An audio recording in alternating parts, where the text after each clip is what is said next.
Olá, gente, tudo bem? Sejam muito bem-vindos à TV Câmara. Oi, Gui, tudo bem? Oi, tudo bom, Fê? Bem. Tudo certo, sejam bem-vindos ao Página 2. Bom, gente, nas últimas semanas você tem acompanhado aqui, junto com a gente, esse novo programa aqui da TV, onde eu e o Felipe estamos descobrindo o que tem além da Página 2 dos nossos vereadores. Pois é, Gui, a gente tá percebendo que tem muita coisa. Pra ti que tá chegando agora com a gente, pela primeira vez, olha só. A gente já descobriu que tem parlamentar que desfila em mais de uma escola de samba no Carnaval de Porto Alegre.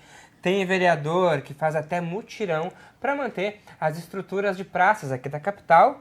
Tem quem joga futebol na Orla do Guaíba e até quem já pescou na Amazônia, Guilherme. Muita coisa, muita diversificação, ou seja, todo mundo tem uma vida fora das paredes do parlamento. E a gente está adorando conhecer isso junto de ti. E hoje a gente recebe aqui no estúdio ela, que está em primeiro mandato aqui da casa, é do PSOL e já está sentadinha aqui na nossa frente. Seja muito bem-vinda, vereadora Grazi Oliveira. Tudo bom? Tudo bem, que coisa mais maravilhosa estar aqui com vocês. Trazendo um pouco sobre essa página 2 da nossa vida. Bem-vinda. Obrigada. Então, vereadora, já quero começar te perguntando quem é a Grazi Oliveira? Eita. A Grazi Oliveira é uma mulher da periferia, uma mulher negra, nascida e criada na periferia aqui de Porto Alegre. É professora já há mais de 20 anos, que é uma militante dos movimentos sociais, em especial do movimento negro, que ama um samba, adora curtir a vida da melhor forma possível, principalmente através daquilo que é da minha base, que é o carnaval.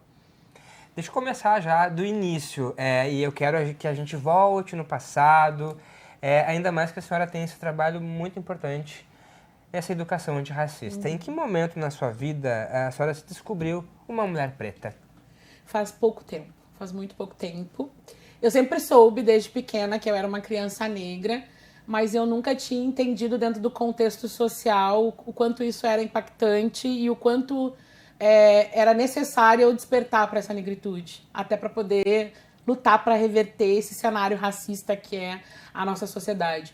Sempre sabia das questões, sempre vivi diferentes tipos de opressões, principalmente pela questão da cor da pele, mas eu não entendia que isso tinha um nome, né? Que isso tinha uma força e que é uma força, inclusive, que rege as estruturas do nosso país.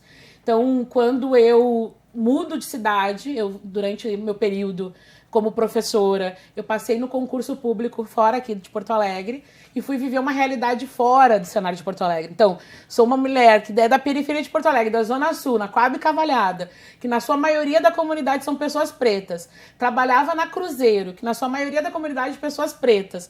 Fui trabalhar numa cidade da região metropolitana que é colonizada, né, que é totalmente aí de imigração alemã, italiana, e chego nesse lugar, e nesse lugar eu descubro que a cor da minha pele era um problema. Que cidade que é? Cidade Esteio. Esteio. Esteio. Então, quando eu chego em Esteio, eu sou confrontada, né? E acabo percebendo que o tom da minha pele, que a cor da minha pele, que a minha presença era um problema. Né? E aí eu comecei a entender esse processo e acabei... foi a partir daí que eu comecei, inclusive, a me envolver dentro dos movimentos sociais, principalmente dentro do movimento negro, dizendo, bom, eu fiz uma escolha de vir para essa cidade, trabalhar nessa cidade, inclusive de constituir a minha família nessa cidade, não é possível que eu vou viver numa cidade que é racista e que me ignora. Então eu fiz o trabalho inverso, bom, o que eu vou fazer, o que eu preciso fazer para lutar, para mudar esse cenário, porque afinal eu estava construindo a minha família ali naquele momento. Então foi desta forma que eu acordei, assim, me despertei para a negritude. Foi numa situação bem adversa em que realmente eu não esperava. E a senhora levou isso para a literatura. Sim, total. Levei isso para a literatura e levei isso como fonte de estudos, né? Por ser professora, por estar inserida dentro de um espaço que eu entendia que não era comum lidarmos com as diferenças, não era dado. Né? Dentro das paredes da escola, a gente não trabalhava com a diversidade. Nós não falávamos sobre a contribuição do povo preto e indígena. Nós não debatíamos isso dentro da escola. Então, eu entendia que, como professora, eu precisava, então, pensar junto com as estruturas de como fazer isso mudar. Então, a partir daí, passei também a ser uma pesquisadora. Então, hoje eu sou uma pesquisadora antirracista, faço doutorado hoje na linha de pesquisa Educação, Culturas e Humanidades, onde eu pesquiso educação antirracista. Muito bem. Para a gente ter uma ideia, a sua profissão de professora abarca que idades? Então, é do zero ao infinito, do além ao infinito. Eu sou professora formada em Educação Física e Pedagoga, né?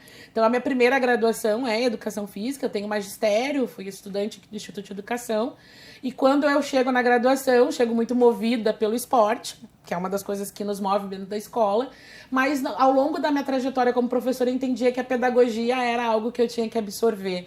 Então, a pedagogia nos permite trabalhar do zero até a educação de jovens e adultos. Então, hoje eu sou concursada na educação infantil, mas sou habilitada para trabalhar com todas as idades dentro dessa perspectiva da pedagogia.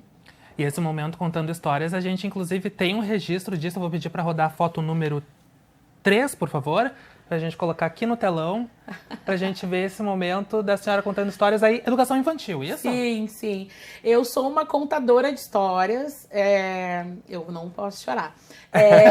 Pode chorar aqui. Eu sou uma contadora de histórias e eu gosto muito do teatro, assim. É uma coisa que me move muito. Já foi atriz? Já, por muito tempo. Inclusive, tem uma galera que tá aqui junto comigo que também trabalhou junto nesse projeto.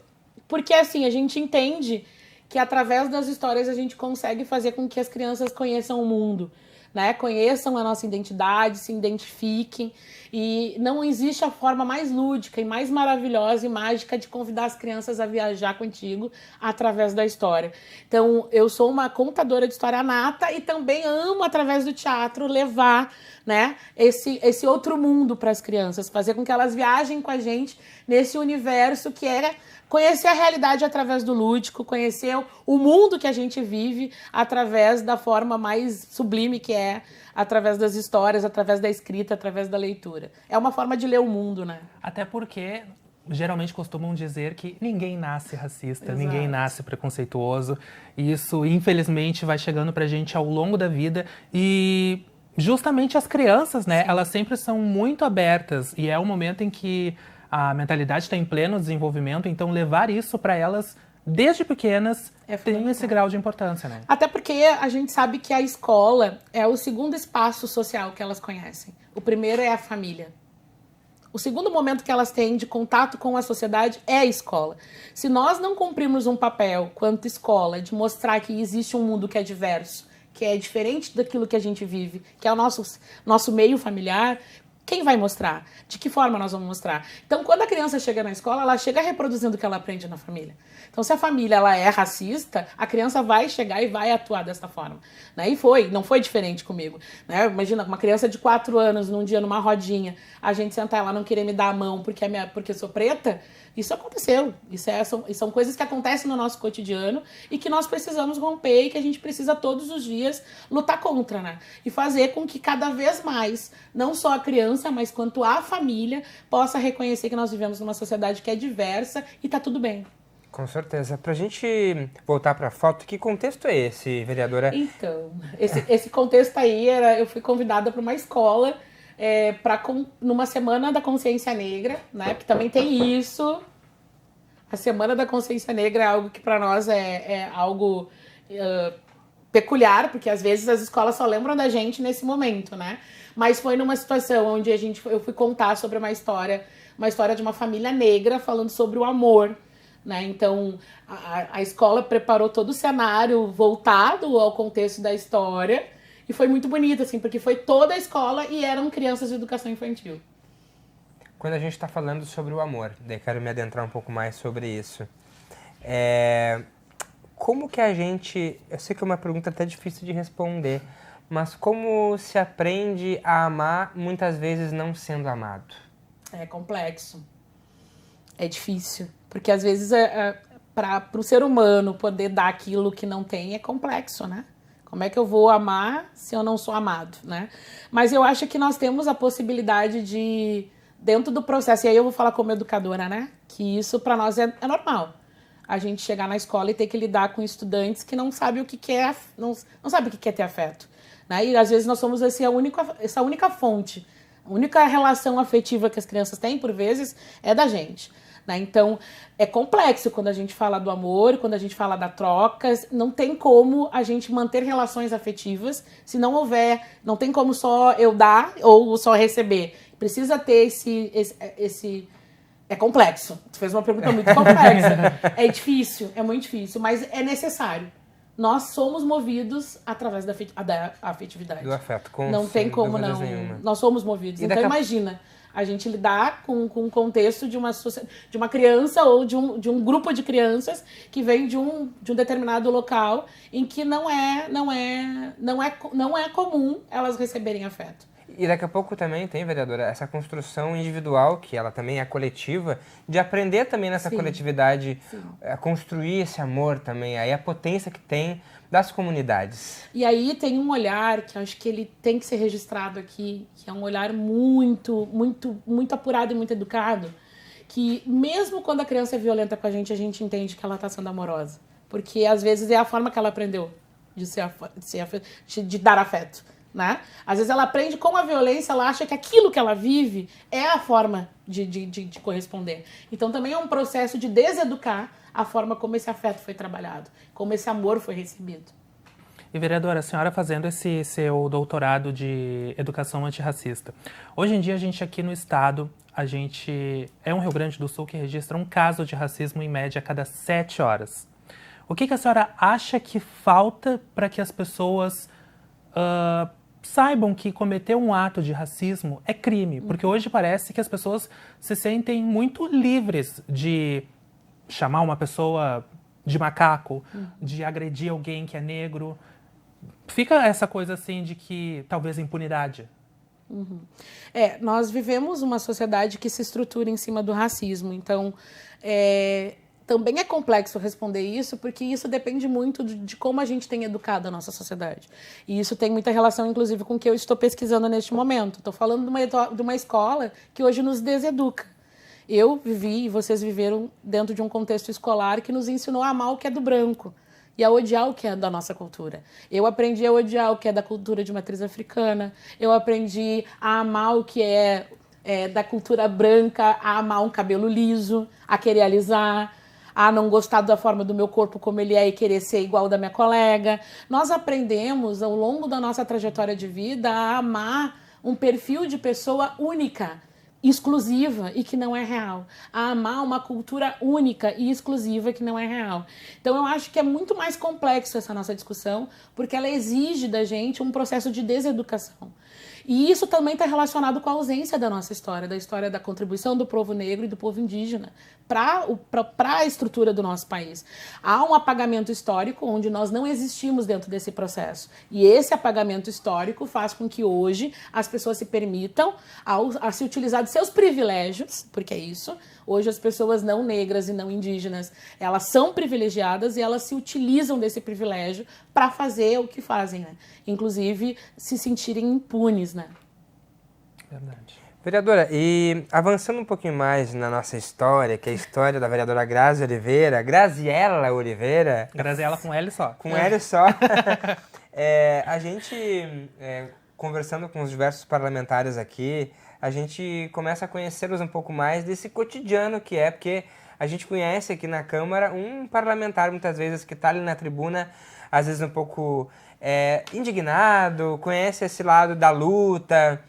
Mas e como é que faz para a Grazi Oliveira ficar mais leve? O que ela busca fazer para tornar a vida dela mais leve? A cultura, com certeza. Eu sou movida à música, né? Eu amo uma música da sofrência.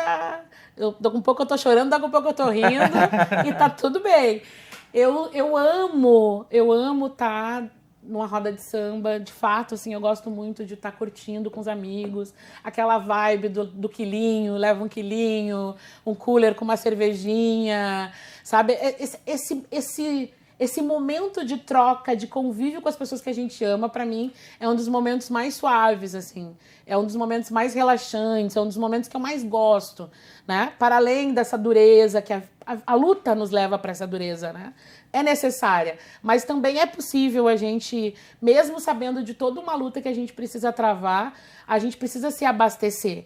E esse é um momento, para mim, a música, a cultura, tá vivendo a cultura de várias formas, para mim é um momento, assim, sublime, né? É um momento de... E você canta, vereadora? A gente tenta. Rola uma palhinha? Uma palhinha. Uma palhinha. Olha, eu sempre brinco que eu não canto, eu dou uma encantada, né? Então, eu sempre fui, acho que é legal contar um pouco sobre isso, né? Eu descobri que saía alguma coisa da garganta na igreja. Acho que a maioria das pessoas que cantam descobre assim na igreja, né? Cantando na igreja, ou no coral da igreja, ou eu fiz parte daquele grupo de pessoas que foi convidada a conhecer a igreja católica, e lá na igreja católica tinha os grupos de jovem. E assim, eu achava muito maravilhoso aquelas missas que dava aquela emoção, que tocava, e eu disse, meu Deus. E aí eu comecei a cantar e comecei a perceber que, olha, acho que eu dou pro caldo, assim. Então eu comecei a perceber que eu era afinada quando realmente dentro da igreja, nas missas e participando das missas. E vivendo esse momento foi quando, bom, tu canta. E aí alguém disse que eu cantava, então eu quero só dizer, registrar, tá, pessoal, por favor, que eu vou dar uma palhinha aqui. Não achem que eu seja profissional, pelo contrário, né? Eles não estão aqui me forçando. Mas sim, assim, eu sempre digo que cantar é um dos momentos que eu me sinto mais livres. Realmente, né? os males espantam. Muito. Eu acho que tem. Se eu trago a relação de que no momento que eu me sinto mais relaxada é estar num samba, numa roda de samba, cantando e tal, tem relação com isso também, né? Então, é mais ou menos assim. Essa música até ela tem uma relação, inclusive, com a luta, mas através daquilo que eu entendo que é, para nós, dentro do carnaval, uma luta que a gente não pode deixar esmurecer. Quando eu não puder pisar mais na avenida, quando as minhas pernas não puderem aguentar, levar meu corpo junto com o meu samba, o meu anel de bamba, entrego a quem mereça usar. Eu viro a cadeira! A gente tinha que ter virado de costas pra dar Isso é bom, vai ficar aliviada. Era tão bom que a gente já tava de frente já. Muito bem. E só vocês aí fazer eu cantar. E entre esse... Desculpa, Petit, Não, por favor. Entre esse, tem algum outro samba que tem aquele momento que a gente bota assim a mãozinha no peito e fica... Aquele que te toca, assim... Tem vários, né? É sacanagem, né? Tem vários. Eu sou pagodeira, né? A gente fala samba, roda de samba, mas é como eu disse, eu gosto da sofrência. Eu sou eclética com relação à música. Então, assim... Mas eu gosto muito de músicas que fazem a gente chorar, né? Então, assim... eu amo a música Alucinado. Não vão pedir pra eu cantar, né? Bom, eu amo Belo, que são cantores que Belo, por exemplo, é um cantor super romântico que a gente corta os pulsos quando toca Belo, né? E a senhora curte em show? Assim? Curto em tudo. Show, em casa, limpando a casa, fazendo as coisas, fazendo comida. Em casa, gosta de limpar a casa ouvindo música? Tudo, com música. Eu sou movida a música. Música baixinha, música um pouquinho mais alta. Então, olha, os vizinhos não reclamam, mas é o suficiente para eu poder tocar a vida e cantar. Porque é isso, né? Eu acho que a música, ela é realmente ela é um motor. Ela é um motor, assim. E em casa, junto com a música, assim, que a gente... quem vai visitar a Grazi Oliveira em casa vai encontrar ela fazendo o quê? Quietinha, ela vai estar sempre em movimento, achando quieta? Coisa pra fazer. Eu quieta? Não tenho, eu sou elétrica. Mas sim, eu em casa gosto... na verdade, eu gosto muito de receber as pessoas na minha casa, né? Eu até me frustro por, em alguns momentos, estar vivendo hoje um momento atual que eu não consigo ter as pessoas na minha casa porque estou numa realidade um pouco diferente. Mas eu gosto muito de ter visita em casa, eu gosto muito das pessoas estarem na minha casa, a gente fazer uma janta, a gente fazer um café, da gente conversar, da gente escutar uma música. Então, assim, a Grazi no seu normal, no seu cotidiano normal, quando não está, né, em trabalho, nessa vibe. Claro que agora eu tô num desafio diferente, né? Eu tô num processo de estar findando, tá finalizando o meu projeto de doutorado, tá exigindo um pouco mais de solidão, eu comigo mesmo e os livros, né? Tá exigindo um pouco mais de reflexão, mas no normal é isso. E é óbvio que eu não posso deixar de registrar aqui que eu tenho uma relação muito amorosa com a praia, né? Eu amo estar na praia. Que praia que a senhora gosta? Eu gosto eu veranei em Tramandaí. Tramanda. Sim, Tramanda Beach. Tramanda, raiz. Pé na areia. É, sobre isso. Então é isso. Então, é o agito. Esse agito aqui é normal. Eu tô doente se eu não tô... Falta alguma coisa. coisa. Se eu tô quieta, tô doente. Pois falando nisso, o que te irrita? Muitas coisas. Mas no dia a dia, assim, sabe? Nessa convivência cotidiana. O que me irrita? Me irrita deboche, me irrita as pessoas não terem compromisso. Eu sou uma pessoa que, se tu me pede, eu sou muito de tentar fazer as coisas para ontem. Eu sei que isso também é muito do meu perfil. Eu gosto de resolver as coisas, né? E me irrita quando as pessoas têm muita calma para fazer as coisas, né? Porque eu sempre acho que as pessoas dependem da gente para algumas coisas, né? Então, me irrita, às vezes, a morosidade, né? E não tem relação com a preguiça ou com... Não, me irrita as pessoas não serem proativas, né? Às vezes eu espero isso das pessoas porque eu sou assim, mas eu sei que também é uma característica muito minha, né? Não posso cobrar muito isso das pessoas, mas isso me irrita, né? Eu sempre coloco eu como parâmetro, né? Que eu sei que eu não devo, mas eu coloco, eu confesso. E a Grazi tem manias? Muitas. Tipo? Eu durmo fazendo rolinho no travesseiro. Faço. Hábito de criança, né? São coisas que só... Eu tô contando coisas aqui que só em 4 paredes, viu? Mas eu tenho essa mania total. Eu tenho a mania de quando eu tô nervosa... Vocês vão ver no plenário. Gente... Se eu no plenário eu tô aqui... Já vi. Tu já viu essa cena? Vi. É porque complicou. E aqui Dias me entrega. E eu acho que, assim, eu tô tentando exercer... tô tentando. A resiliência. A forma de como não expressar tanto os meus incômodos com as coisas, porque eu sou muito transparente. Eu falo com a minha fisionomia, eu sei disso. E eu sei que no parlamento eu tô precisando me educar nesse sentido. Não estou gostando, fazer cara de paisagem como se eu... que coisa filha da porra. Desgraçado. Eu sei que tem coisas que eu preciso, com o tempo, trabalhar, acho que para o meu bem, para uma saúde pessoal, mas também para as relações que se estabelecem, principalmente dentro do parlamento, né?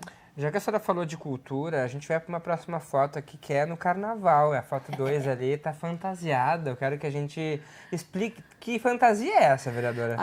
Essa é a fantasia da minha escola. Eu sou bambista. Eu sou do Bambas da Orgia.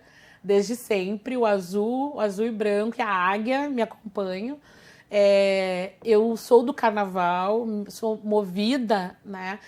Se existe um dos espaços que eu mais milito é através do carnaval. A escola de samba, para mim, é um dos espaços que mais me educou. Quando a gente fala de letramento racial, a escola de samba me ensinou muito sobre a história do meu povo. Não foi a escola, né? Foi a escola de samba. E um dos momentos, para mim, mais sublimes durante o ano é o momento que nós estamos vivendo agora, que é esse período de ensaios de carnaval, as escolas de samba se preparando para entrar na avenida, e até chegar esse dia aí, que é o dia da gente estar na avenida concretizando tudo aquilo que se construiu ao longo do ano, dentro da comunidade, dentro da nossa escola, e levando, né, de uma forma muito lúdica e também de uma forma muito artística, muito cultural, aquilo que a gente entende que é de bem, né? Que é um dos momentos mais importantes para o nosso povo, que é um dos momentos que a gente mais está feliz, que é o momento carnaval, assim. É um momento de extravaso, assim, de poder... A gente sabe que a classe trabalhadora passa dia após dia, ano após ano, hora a hora, pegando ônibus lotado, indo trabalhar, e às vezes o nosso único momento de extravasar e de colocar para fora são nesses momentos. Pro ano todo. Pro ano todo. A gente sabe que às vezes a gente se dedica o ano todo para este momento. Exato. Né? Então, essa foto para mim, ela representa muito. Eu demorei muito para chegar nela, assim. Eu demorei, porque vocês dizem tantas fotos, eu disse, meu Deus, que fotos eu vou mandar. Mas eu acho que ela representa o que eu quero dizer aqui. Acho que a valorização da importância do carnaval para o nosso povo negro, do quanto a cultura me faz bem, e eu sempre digo que é o que me move, assim. Eu quer me ver feliz eu estando nesse lugar, assim. O carnaval, ele meio que é um símbolo de ser o último respiro de alegria antes de enfrentar o ano todo, Tanto é né? que todo mundo diz, né? O ano só começa quando Depois, termina o carnaval. E nessa foto aqui, vereadora, tem 3 momentos, assim, da avenida, que é a concentração, a avenida e a dispersão. Quais são os mistos de sentimentos de viver? Primeiro vem aquele da ansiedade de que tudo dê certo, né? Porque acho que tem isso, né? Carnaval é nas 4 linhas, né? É que nem o futebol, né? Tudo, por mais que tu pense e se organize da melhor forma possível, vai ser passando na avenida que as coisas vão se definir, né? Então tem essa ansiedade de quando tu prepara tudo para que tudo dê certo. Aí quando tu tá passando na avenida, aquela emoção que não cabe no peito. Eu sou uma que fico dizendo para todo mundo, não pode não isso, não pode não aquilo. Vai chegar na avenida, tô eu aqui. Tô eu bem faceira. E no final, para de fato chancelar, né? Para ver se tudo aquilo que a gente planejou e se organizou deu certo. Esse momento aí foi um momento prévio, eu tava me arrumando, né? Eu acho que eu tava no camarote aí. Foi de camarote, né? Foi camarote. E a gente tava se preparando para entrar na avenida. Então, essa foto foi tirada antes de eu passar na avenida. E o Bambas vem pras cabeças esse E ano. a gente foi campeão nesse ano aí. Nós fomos campeões. Esse ano é? Foi 2 anos atrás, 3 anos atrás. O último carnaval que o Bamba foi campeão.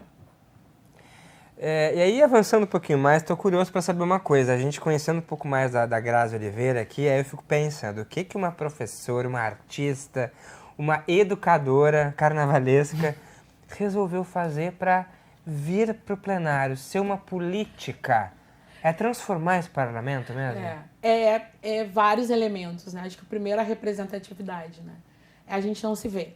Acho que a primeira coisa é a gente ver ano após ano pessoas aqui, né, nos representando e a gente não se enxergar nessa representação. Não ver pessoas da nossa gente que sabe do nosso cotidiano dentro da periferia, que sabe das coisas que a gente passa, de não ver as mulheres, né, de fato, sendo representadas de uma forma que a gente entende que tenha que ser, que é defendendo as nossas pautas, a gente não se vê quanto pessoas negras dentro dos espaços de poder. Então é um misto de coisas, né? E eu acho que a vida vai nos conduzindo, né? Em nenhum momento, se a gente fosse conversar uns 10 anos atrás sobre quais eram as minhas perspectivas para 10 anos adiante, em nenhum momento eu ia dizer para vocês que eu seria uma vereadora da cidade. Não iria. Eu iria dizer para vocês assim, eu quero ser diretora da escola, provavelmente eu estaria nessa vibe. E como é que surgiu esse convite? Então, tudo aconteceu quando a gente sofre por questões de opressão. Quando eu chego nesse município aí e sou professora, eu sofro retaliação por fazer uma fala defendendo os trabalhadores. Então foi realmente assim, né? Eu sofri com o prefeito na época, fui retalhada publicamente. E aí eu fiz uma fala pública, essa fala pública me tornou uma liderança para os trabalhadores. E aí eu me tornei presidenta do sindicato desses trabalhadores. E a partir daí eu comecei a entender a importância da gente se organizar, de eu estar organizada, do quanto era importante eu não estar só. E dentro desse processo acontece o assassinato da Marielle Franco, acontece o apagamento das nossas histórias, começa a acontecer um monte de situações que eu começo a perceber, bom, eu sou uma liderança, eu preciso de fato começar, bom, se eu entendo que não tá bom, qual é a minha perspectiva dentro disso? Então eu comecei a me preparar de fato para poder ser aquilo que eu não conseguia enxergar dentro do parlamento. Muito bem. Foi assim que eu cheguei aqui. E aí, falando sobre esses contatos, assim, sobre essas pessoas que te ajudaram a construir também quem tu és hoje, deixa eu pedir pra gente acompanhar aí a foto número 1, que é uma foto também muito especial para a vereadora aqui, pra gente tentar entender essa dupla aí, esse amor que a gente vê na foto bem translúcido aí. E essa foto tem vários elementos, vocês perceberam? Tem vários verdade. elementos. Tem a Nossa Senhora Aparecida aqui na frente, tem o cocar lá atrás, tem o cajado do preto velho lá atrás, pendurado. E tem eu e a minha mãe e o meu livro. Qual o nome da mãe? Glaci. Glaci. Glaci. Essa é a minha mãe. Minha mãe hoje está com 77 anos. Ela me teve com 33 anos. Já me teve, assim, com mais idade, com a idade de Cristo, né? Tu é a única filha? Eu sou filha única. Minha mãe é mãe solo. E essa foto aqui não tinha como não tá, né? Eu acho que ela representa um pouco da familiaridade, da importância da família, da luta das mulheres negras. E realmente, assim, ela traz várias representações. Esse livro, ele é fruto do meu mestrado. Ele foi meu primeiro livro solo, sozinha. E ele fala sobre as ausências, né, e as urgências da política, o que ela causou na nossa vida, o que causou na minha vida como estudante, depois como professora, como gestora, e como vem causando isso na vida de outras crianças. Então, esse livro, esse dia é o dia do lançamento do livro. E nesse dia aí, a gente pôde trazer tudo isso que a gente já conversou até aqui. Nesse dia teve carnaval, nesse dia teve religiosidade, nesse dia teve amigos, teve família, teve trabalho coletivo, teve muitas mãos, na verdade, né? A senhora falou de religiosidade, conta pra gente um pouco desse lado também. Então, eu sou aquela que foi deseducada, né? Eu fui criada dentro do terreiro, mas cresci conhecendo a Igreja Católica e hoje é a religião que me veste, assim, é o lugar que eu me sinto bem, assim. Então eu sou uma mulher católica, devota de Nossa Senhora Aparecida, fui liderança, inclusive dentro da própria igreja, dos movimentos da igreja, e a minha Santa Preta, né? E a igreja, a religiosidade, ela para mim, ela é fundamental, porque foi ela que foi me ajudando a me conduzir, né? Eu sou uma mulher cristã e eu sempre brinco, né, que eu sou essa cristã que quer ser o reflexo do verdadeiro Cristo, daquele que é revolucionário, daquele que sempre defendeu os mais oprimidos, daquele que está no meio de nós, não que está acima, né? Eu sou a cristã que defende que eu sou o reflexo dele, né? Então, que ele está entre a gente, não superior a gente, né? Então, é complexo. Mas eu tenho um respeito enorme pela tradição da minha família, pelos povos de terreiro. E tanto é que eu fiz questão, nesse dia do lançamento, que foi no dia de Preto Velho, foi 13 de maio, o dia do lançamento desse livro foi no dia 13 de maio, a gente fez questão que tudo aquilo que me guiou estivesse presente, assim. Então, essa foto, ela representa isso, ela representa a familiaridade, a religiosidade, o que a minha mãe representa para mim, que para mim, é um reflexo, um exemplo de força. Ainda seguindo na linha das fotos, vou pedir para rodar, por favor, a foto número 4, porque é através dessa foto que eu vou formular a minha pergunta. Eu acredito, vereadora, assim, que pelas etapas da vida que a senhora passou, a senhora realizou sonhos que muitas pessoas têm. O desse, por exemplo, de se formar, o sonho de escrever um livro, um sonho até de sair numa escola de samba. Tem algum sonho que a senhora ainda não realizou e quer realizar? Tenho. Esse é um sonho que eu não sei se eu vou realizar, mas enfim, que é a maternidade, né? Eu sempre quis ser mãe, né? Por um tempo foi mais intenso, por outro tempo não foi tão intenso. Mas hoje eu acho que eu olho para o passado e vejo que cada caminho que a gente trilha, ele nos conduz para um desafio de vida, né? E eu acho que eu fiz as minhas escolhas, né? E não me arrependo delas, não me arrependo. Eu digo que eu acho que talvez não sei, porque eu não sei se eu vou conseguir concretizar de fato, porque eu penso em adotar, né? Mas eu acho que hoje, nesse momento, já não é mais a prioridade maior. Mas sim, se hoje concretamente, ao me perguntar se eu tenho algum sonho que eu não realizei, com certeza é ser mãe. Que a senhora se vê sendo mãe de menino, de menina, os dois. Tanto faz. E assim, eu me vejo, eu ainda acho que mais adiante isso possa vir a acontecer. Eu só fico preocupada de ficar mais velha, né? E de repente não ter o mesmo pique. Mas eu nunca tive assim essa pretensão de escolha, assim, se eu quero menino ou menina. Não. Eu sempre acho que o dia que vier vai ser da forma que tiver que vir e quem tiver que vir, né? Com certeza. Enfim. É nessa foto que a gente tá vendo, é a formatura Do do magistério. magistério. Do magistério, 2001. Que idade a senhora tinha aí? Ai, 2001, acho que eu tinha 19 anos. Olha a carinha de Bem felicidade. guria, sim.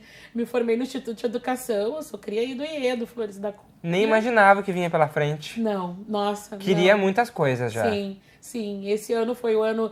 Quando eu me formei, eu estava entrando já na faculdade. Eu estava começando o primeiro semestre de Educação Física, nesse ano aí. E nem sabia o que estava por vir, assim. Agora, a certeza que eu tinha era, realmente, eu estava no lugar certo, né? A escolha do magistério foi a escolha mais acertativa que eu fiz, assim, dentro desses espaços que eu tenho circulado, né?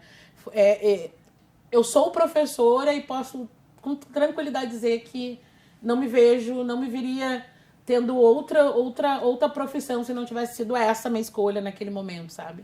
A gente aproveita, né, Gui, essas oportunidades que a gente volta no tempo e sempre faz aquela pergunta pra eles, né? Faz pra nós aí. Não, tu abriu, pode fazer a pergunta. Porque eu acho que é importante a gente se olhar também. A gente se olha com o tempo e... O que a senhora diria hoje para essa menina lá atrás? Pode voltar a foto ali. Para essa Grazi que se forma em magistério. O que a senhora diria para essa menina lá atrás? Nossa, que a gente... Olha, a gente lutou, mas a gente chegou assim, né? Eu acho que... É que essa foto lembra tantas coisas, né? Essa foto lembra pessoas que já foram... Enfim, pessoas que morreram, que ajudaram, que fizeram parte da minha criação. Eu fui uma menina que não foi criada só pela minha mãe. Como ela é mãe solo, a única rede de apoio eram os meus tios. Então, a minha mãe de criação, minha tia, pessoas muito importantes que nesse dia estavam. E de dizer que a gente chegou lá. Eu acho que esse é o bacana assim, de tudo isso. Que foram mulheres, né? Mulheres negras que ajudaram a me criar. Então, assim, eu acho que estar hoje aqui como vereadora da cidade de Porto Alegre é uma vitória, mas eu acho que ela não é o tudo, né? Eu acho que eu consegui ser uma mulher como elas trabalharam e lutaram para ser. Eu acho que esse é o maior, acho que é a maior vitória. A gente venceu. A gente venceu como ser humano, como pessoa, como mulher. Enfim, eu acho que as coisas foram só consequências. Olha eu de novo. A gente chora junto aqui, Gui. A gente também fica muito emocionado, porque a gente consegue ver o quanto, nesse breve momento aqui, essa luta toda faz sentido e tem muito significado. E a gente sempre pede que os nossos convidados, os vereadores, tragam aqui pra gente objetos que signifiquem alguma coisa na vida, né, Gui? Mas é a segunda vereadora que não... Né? Não respeita muito o que a gente não ficou contente, é mais não de satisfeita um. com um, ela trouxe dois objetos. Sim. Quais os objetos que a senhora trouxe pra gente, vereadora? Então, eu trouxe o Tornar-se Negro, né, da Neuza Santos Souza. Eu trouxe o livro, eu trouxe esse livro porque vocês fizeram essa pergunta, né, de em que momento que eu me tornei negra, mas eu acho que esse livro ele representa várias descobertas, assim. Primeiro, o fato de tão tarde descobrir que pessoas negras eram escritoras, de tão tarde, e que para mim isso simboliza de que a gente precisa seguir, a gente precisa começar a reescrever essa história, essas nossas histórias. Então eu trouxe o livro porque o livro para mim ele representa essa mudança assim de transformação. Ela é uma mudança de conhecimento, de avanço, mas também de mudança de visão de sociedade. Né? Me tornar negra fez eu mudar a minha visão em relação à sociedade. E a Dandara, né? A Dandara é a minha companheira. Molhei o cabelo da Dandara. Minha companheira de muitas histórias. Ela vai contar as histórias junto comigo com as crianças na escola. É Dandara, porque é em homenagem à Dandara dos Palmares, a companheira do Zumbi dos Palmares, que foi uma mulher muito guerreira, né? Que lutou, né? Pela liberdade do nosso povo. E a Dandara, quando vai para as escolas, ela faz muito sucesso. E a Dandara ela tem uma simbologia, para além da companhia, desse trabalho lúdico, ela foi a minha primeira boneca negra. Porque eu nunca tive uma boneca negra. Então, eu sempre digo isso para as pessoas, digo isso para os colegas de trabalho, de que eu ainda vivo numa era social em que, infelizmente, só fui ter uma boneca negra depois de adulta. né? E que a gente não pode deixar que isso se reproduza e aconteça para as nossas crianças. A gente precisa mudar essa lógica, né? Além desse livro, vereadora, que a senhora trouxe, tem algum outro de cultura antirracista que a senhora recomendaria para quem está nos assistindo e quer buscar essa literatura? Com certeza. Acho que é bastante importante a gente ler o manual antirracista da Djamila Ribeiro. Para quem está iniciando e quer entender qual é a luta antirracista e por que é importante combater o racismo, é um livro super gostoso de ler, fácil de leitura, fácil de uma boa leitura. E ele é pequenininho e ele também. é bem pequenininho, 2 tapas se lê. Assim como Bárbara Carini. Bárbara Carini, ela escreve, né, a intelectual diferentona, ela escreve para os professores, né, como fazer a luta dentro da escola, mas ele também, a escrita desse livro, ela é tão gostosa que também faz com que nós, quanto sociedade, possamos entender do porquê da luta antirracista. Além desses 2 livros, é importante a gente ler Conceição Evaristo, é importante a gente ler Nilma Lino Gomes, é importante a gente ler outros livros que não são brasileiros, como o Fanon, que traz aí um pouco da pele, né, das máscaras e das peles negras, brancas, que falam do colonialismo, do quanto ele reflete na nossa sociedade, assim como a gente lê as nossas feministas, né, como Sueli Carneiro, como Angela Davis, entre outras pensadoras que estão aí nos trazendo reflexões sobre essa sociedade que se estrutura sobre os nossos corpos, né? Os corpos principalmente das mulheres negras. E voltando um pouquinho na Dandara ali, nessa contação de histórias que a senhora também desempenha aí e brinda as crianças, porque eu fico imaginando, para muitas meninas, se deparar com essa história é incrível, né? E a senhora lembra de histórias mais marcantes também, desses momentos que a senhora ia lá, contava essa história, de questionamentos que surgiam? Porque imagino muitos questionamentos que vinham até ti. Como é que tu lidava com isso? Total. Na verdade, as crianças, elas são tão... É tudo tão puro, né? Tudo tão natural, que às vezes tu até te assusta, né? Porque eles fazem alguns comentários que tu não tá preparada para responder. Mas, assim, eu lembro de uma dinâmica que eu fiz numa das escolas, que eu fui vestida, acho que eu tava parecida com aquela roupa da história, eu tava com aquele tecido e eu tava com uma coroa de rainha e os meus cabelos, né? E eu lembro que eu levei a Dandara e a história que eu contei com a Dandara era que a Dandara não tava conseguindo ter amigos por causa do cabelo. Porque a ideia era tratar sobre a narrativa do cabelo ruim, né? Querer desconstruir essa ideia do cabelo. E aí, depois que eu contei toda a história, fiz toda a contação da história, trouxe as crianças para me ajudar a trazer a solução de como é que a gente faz para a Dandara não se sentir sozinha. Eu fiz a dinâmica deles pegarem a Dandara e dar conselhos para a Dandara. E esse momento, para mim, foi um dos momentos mais marcantes, porque teve uma menina que disse assim, tá, mas eu preciso me vestir que nem tu. Olha! E aí, então, eu me desmontei na hora da história, eu tirei o tecido que eu tava, eu botei na menina, eu tirei a minha coroa, botei a minha coroa nela, e aí ela começou, Dandara, tu não pode, tu é lindo, teu cabelo é lindo, você tem não sei o quê. E aquilo me deixou assim desconcertada, eu e os professores que estavam ali. Então, assim, acontecem situações como essa, de que às vezes tu acha que a coisa não pegou, mas ela pegou tão pegado que a gente não está preparado para aquilo. Então, assim, a gente percebe nesses pequenos gestos, nessas pequenas ações, do quanto vale a pena o nosso trabalho, do quanto ele funciona. E a Dandara, ela é uma ferramenta pedagógica. Ela me ajuda a me aproximar das crianças de uma forma que, se eu não tivesse com esses objetos, não seria tão encantador, não seria tão mágico. E aí, a partir dali, eu comecei a vestir todo mundo que foi lá pra frente, né? Então, mas que agora, quando eu conto essa história, conto a história da Dandara que não tinha amigos, porque os amigos não gostavam do cabelo dela, eu me desvisto toda e visto sempre a criança, pra criança se sentir naquele lugar. Já faz parte da dinâmica. Pra criança agora se sentir naquele personagem ali. E essa questão do cabelo, eu, um amante de reality shows, aprendi com Babu Santana no Big Brother Brasil, quando ele explicou que o cabelo Black Power, ele representa uma coroa. Exato. Né? Coroa de rainha. Que é o que a gente vê também no estilo do cabelo da própria Dandara, né? A Mangueira fala, né? Nosso cabelo é coroa de rainha. E é isso, né?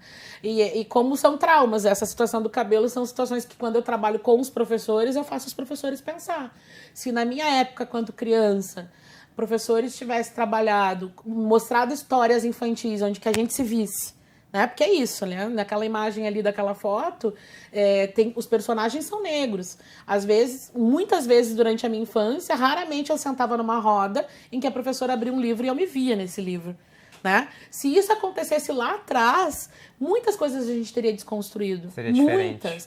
Cara, quantas vezes eu tive bolha na cabeça por alisar o cabelo, por não querer o meu cabelo do jeito que estava, porque meus colegas diziam que o meu cabelo era ruim. Se eu entendesse por que o meu cabelo, se os meus colegas entendessem por que o meu cabelo era crespo, se a professora de ciências trabalhasse, por que as pessoas negras têm o cabelo mais crespo? Quem é de origem africana, por que o cabelo é mais crespo? Quem é de origem europeia, o cabelo é mais liso? Se lá naquele momento a professora tivesse dito, olha, a Europa era mais frio, na África, o continente africano era mais quente, o couro cabeludo precisava para proteger, o cabelo protegia o couro cabeludo, era outro contexto. Hoje infelizmente, a gente passou por muitos traumas, por coisas que poderiam, se trabalhados da melhor forma, da forma mais correta, a gente poderia ter evitado. E qual é a dificuldade que a senhora tem percebido, e agora tendo esse contato mais direto com o parlamento aqui, a gente já falou sobre isso, mas acho que vale repetir, essa dificuldade de entendimento, as pessoas sabem e não querem, as pessoas realmente são preconceituosas mesmo, sabe? É tudo junto. Eu acho que tem relação de poder, né? Eu acho que o racismo, ele tá atrelado à relação de poder. Sabem que nós somos seres humanos, mas nos desumanizam todo tempo. Sabem que nós somos pessoas de direitos iguais. Nós não somos iguais, né? Acho que é importante destacar isso. Mas nós somos pessoas de direitos iguais. Mas isso só está no papel, porque na prática isso não funciona. Nós vivemos numa sociedade que nos rotula. A gente tem um alvo. Nós somos o alvo. Nós não é normal, com certeza tu não vai ser abordado da forma como tu vai ser abordado dentro da comunidade. Por quê? Porque a gente tem uma forma em que a sociedade foi ensinada dessa forma. Nós temos um perfil de bandidos. Quem é o mal? Quem é o bem? Né? Tem um vídeo que é feito com crianças, inclusive, em que tem duas bonecas, uma boneca branca e uma boneca negra. O vídeo fica perguntando para a criança, qual é a boneca boa? A criança vai lá e aponta para a boneca branca. Qual é a boneca má? A criança vai lá e aponta para a boneca preta. Porque a gente é educado e ensinado que nós somos o rapa da taxa, somos os que não prestam, os vagabundos, os bandidos. A forma como a sociedade vai nos ensinando, ela educa o nosso olhar para isso. Eu sempre brinco, quero saber da polícia qual é o perfil de bandido deles. Eu já sei. Mas eu quero ouvir da boca da polícia, por exemplo. Qual é o perfil do bandido? O que caracteriza uma pessoa ser bandida? Com certeza, a melanina na minha pele é a primeira característica. E essa dificuldade também de aceitar que isso existe, que eu sou assim, ou as pessoas são assim, e de não assumir, bom, eu sou assim, eu vou mudar, vou transformar. É difícil. Que difícil mudar isso. E esse deveria ser o primeiro passo, porque o racismo não fomos nós que inventamos. Foi a branquitude, foi as pessoas brancas que inventaram o racismo. Né? Então, o reconhecimento de que existe o racismo, que a gente é uma pessoa racista, é essencial. Né? A gente teve há 5 meses atrás uma pesquisa em que se reproduziu o questionamento de anos atrás. A pergunta eram 2 perguntas. Existe racismo no Brasil? 89% das pessoas responderam sim, existe. Aí a segunda pergunta era, você é racista? 89% das pessoas disseram não. Tá, mas onde é que está o racista então? E onde é que está o racismo? Se você reconhece que existe, mas você não se vê racista, como é que a gente vai mudar esse cenário? Então nós precisamos entender que às vezes, sem perceber, porque é subjetivo também. Eu sempre digo isso, a gente não precisa ter medo de assumir que nós também somos passivos de sermos racistas, as pessoas serem racistas, as pessoas brancas serem racistas. Tem que haver o reconhecimento, temos que reconhecer para mudar. Para desconstruir falas racistas, pensamentos racistas. Eu já aboli denegrir do meu vocabulário. E sofro quando alguém fala a palavra denegrir na minha frente. abolido meu vocabulário criado mudo. E assim vai indo. À medida que eu vou aprendendo, que eu vou entendendo, eu vou desconstruindo. Mas isso é um exercício. E as pessoas têm que estar predispostas para isso. Com certeza. Essa questão que a senhora trouxe até da questão policial, né, vereadora? Porque recentemente teve uma espécie de um programa / documentário que foi exibido que mostrava que tem delegacias que têm livros com fotos de pessoas suspeitas. Suspeitas. E nós, como sociedade, e eu me aplico no que eu fui ensinado, de que se a gente estiver andando na rua à noite e vier uma viatura, a gente não deve baixar a cabeça. Porque o baixar a cabeça significa que a gente pode estar se escondendo. Sim, sim. Nós temos o nosso corpo, ele já fala. Nosso corpo negro fala. A pesquisa que a gente teve agora recentemente diz que o perfil maior da criminalidade dentro da visão, né, do Estado quanto polícia é jovem, negro, tatuado e com boné. Quando eu falo isso pra gurizada no ensino médio, eles se olham e todo mundo ri, né? Porque na maioria das vezes os jovens são tatuados, usam boné e nós temos uma maioria de negros, né? Então, sim, assim, a gente tem um perfil e esse perfil ele é dado, infelizmente, porque é isso. Vivemos numa sociedade que reproduz qual é o modelo ideal, né? O modelo ideal de mulher é a Gisele Bündchen. O modelo ideal de seres humanos não é uma pessoa negra. Não é um modelo de confiança, não é um modelo de confiabilidade, de segurança. Então, infelizmente, são estas coisas que a gente tem um desafio de desconstruir, né? E isso se reproduz no próprio parlamento, né? Quando eu vou assumir, pegar e falar na tribuna, vou me posicionar, vou colocar minha opinião, eu sei que eu preciso estar muito bem articulada para aquilo que eu vou falar, porque tudo que eu vou falar entra na dúvida. Porque a gente tem que provar que é 10 vezes melhor. Todos os dias. Vereadora, a gente tá já chegando no final, nem parece que iria ficar mais aqui, tem muita história. Tempo de novo. Que é a última parte do programa que a gente faz um ping-pong. É perguntar e pensar rapidinho. Ai, é a meu primeira resposta que vem. É tipo o programa da Xuxa aqui, né? Tem que ser rápido para não estourar o balão. Vamos lá, contigo, pode começar aí. Bom, vamos lá. Um ato de coragem. se colocar na frente do outro para colocar sua vida em nome do outro. Uma notícia que te deixa feliz. Ai, meu pai. Seja rápida, não vou conseguir. Pode pensar. Uma notícia que me deixa feliz. Turma de medicina alcança 50% de alunos negros. Uma notícia que te deixa triste. Mais um jovem morto. Uma covardia. Mais uma mulher assassinada. Um medo. Morrer. Uma esperança. Revolucionar. Revolução. Ela vai existir. Ser feliz é? Viver intensamente. E também foi intenso esse programa, Felipe. Minha Bana. Vereadora, gratidão. Muito obrigada, obrigada pelo convite. Foi um prazer ter estado aqui com vocês. Muito A gente obrigado. que agradece, vereadora. A gente se encontra por aí na Câmara. Até lá. Virou a página 2 com a gente, a vereadora Grazi Oliveira, do PSOL, a quem a gente agradece muito pela presença hoje aqui conosco. Gui, vamos embora então. A gente Vamos. convida você a seguir nos acompanhando, que na próxima semana tem mais parlamentares aqui pra gente descobrir. Tchau Tchau. e a gente se vê na próxima semana. Até.